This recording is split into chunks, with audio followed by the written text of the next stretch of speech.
morning, everyone. It's Saturday, February 3rd. Hard to believe. But as you can see, the tarps are still up, which indicates two things. It's wet and the job is not quite finished. But we're getting there, and we're optimistic that with a little bit of nice weather towards the end of next week and the following week, we'll be able to get very close to completion.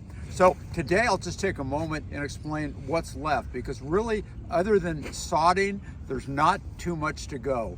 So here we go. We're on the approach, and the approach now has been sand capped with internal drains to discharge water very quickly. So all we have to do here really is just get to finished grade, which shouldn't take long at all, and put the sod down, and it's finished.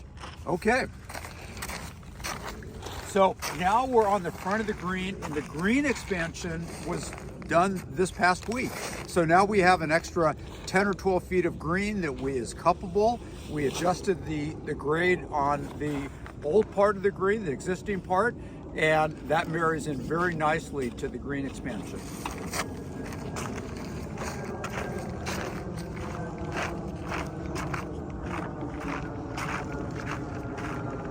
Okay. Thank you, Amy. We have a little bit more work to do on the drain on the left side of the green, but not much.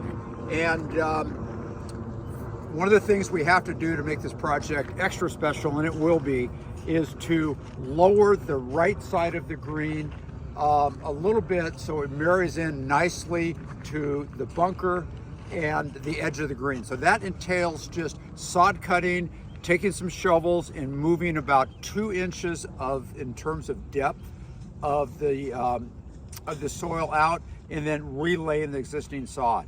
So that's a really quick job. Shouldn't take too long. Okay, well, hey, we'll go to the back of the green.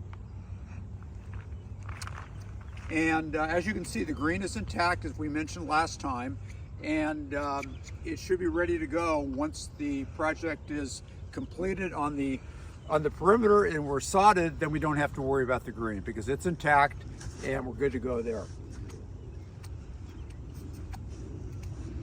So one of the last things we have to do now that we've almost completed the rear bunker, all we need to do there is put the capillary concrete in. Again, that's the product that allows the water to discharge very quickly and keeps the sand from being contaminated by the native soil. So that's, as you know, we've done that everywhere else, and we just have the last bunker on the rear of the green to do.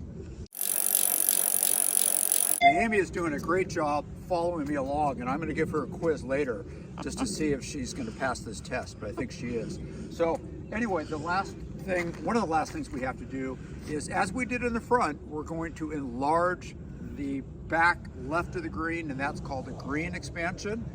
And that too will allow for one more cuppable area that didn't exist previously. So there you have it. Now the fairway bunkers will be on hold for a while. We think the urgency is completing the green so we can open that up. And the last thing we have to do there, after we've talked about these last couple things we have to do, is just sod the project. So we have about 20,000 feet of sod that is reserved for us in Southern California. So before too long, that'll be shipped up here, and the tarps will come off, and we'll have a project that needs to grow in for a few weeks, and then we'll be ready to open up. Okay, thanks so much.